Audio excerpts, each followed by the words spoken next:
Why did you invite Joe Kelly? Joe Kelly's a regular guest at this event. Why would we not invite Joe Kelly? I think he's a past winner. Was that the answer you were looking for? It felt like you were looking for a specific answer. I wanted something more. For reals, though, as far as you and Cord. Was that with a Z on the for reals or? For reals. Okay. This for real, Daniel. I know. Come on, 818. Sorry, here we go. Even though obviously you're not playing for the Dodgers, you and Kourtney have continued to maintain a pretty strong foothold in the community. Why has it been so important for you guys to continue this? Yeah, I think, I've talked about for the last 2 years how great my 9 years as a Dodger were, and all the great memories, all the things that we got to do. Kourt and I, grew up, got married, started the foundation, started all these events as Dodgers, and if it wasn't for the city of LA and all the love and support that we've gotten over those years, we probably wouldn't be here today. So we're going to keep continuing to have events to raise money, raise awareness, and always continue to give back to the great city of Los Angeles. Have you guys been able to see the difference you've made when you started and where it's at right now, especially at the Dream Center?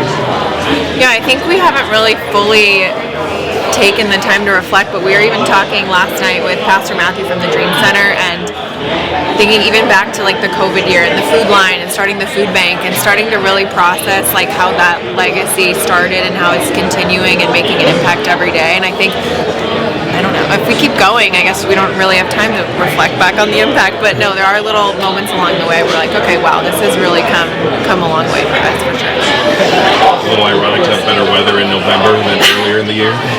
Yeah, I was at the Rams-Dolphins game about a week ago, and they did a How did weather. that go, by the way? Dolphins won.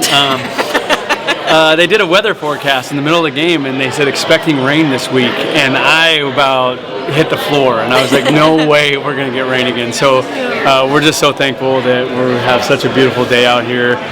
It was a little cold this morning. We got up here bright and early getting everything set up, and there was some frost on the course, but it's warming up now, and it's looking like we're going to have a perfect day to play some golf and raise a lot of money. How have you guys seen the event sort of evolve from the very beginning? Oh, wow. I know. 8 years ago, we threw it together in 3 weeks and didn't know what it was going to look like. And that was actually, I was just saying, that was how we started the foundation. So the tournament actually came before the foundation. So to just see like the regulars coming back out, the same people, but then a lot of new faces every year that want to get involved, I think that's the best. It feels like a big family. I think you would agree. Like we get here and it's like, oh my gosh, that feeling that like, it's a good annual get together of the foundation and all the supporters, for sure. Yeah, I agree. I think it's getting bigger and better every single year. I think the feedback that we get from our golfers going through the line, getting all their swag in there, just gets a little bit sweeter every year. And then also the opportunity to show our supporters who come out to these events, the impact that we can have. Last night we did an event and we were able to present two of our beneficiaries, the Veterans Program at the Dream Center and Operation Men, who were actually on the board for them. We presented them both with $100,000 on behalf of the foundation, and just letting everyone who shows up, all of our supporters, know that, hey, look, this is the impact that we get to provide these organizations because you guys are showing up, has been special, and that part of it's getting bigger and better every year as well. Pepio hit the hole-in-one last year. Is there pressure on him to repeat, or do you think there might? Well, he's in my group, so I need him to have like 5 hole-in-ones this year. So he got promoted. The hole-in-one single-handedly promoted him into my group. Love that. What are you looking forward to seeing out there today? Well, there's so many guys coming from all over the country, so we're thankful for that. One person we certainly will miss who was planning on being here and it was on his refrigerator and circled is Fernando, so we're definitely going to be missing him and thinking about him today. But the support from all the guys from all over the place has been fantastic. Seeger's in from Nashville, Scott Kazmer flew in from Houston, Ryan Pepio flew in from Tampa.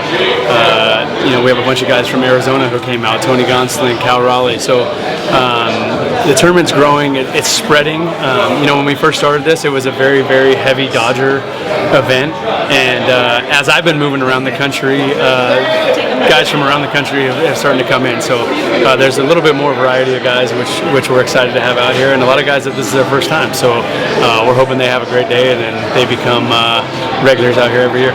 And you mentioned Fernando right now. Is there like a story, something that you kind of recall from your time with the Dodgers that just will always remember? One in particular, and I won't go into the details, but we ran into him 4 or 5 years ago in Vegas, and in Fernando fashion, he just had a hoodie on up over his head and was trying to hide and just be low key. And I actually spotted him out the corner of my eye, and I stopped her and I go, "Babe, that's Fernando." And she turned around and she goes, "That is Fernando." So we went back and we got a chance to spend some time with him, and he lit up 2 years ago when he was out here.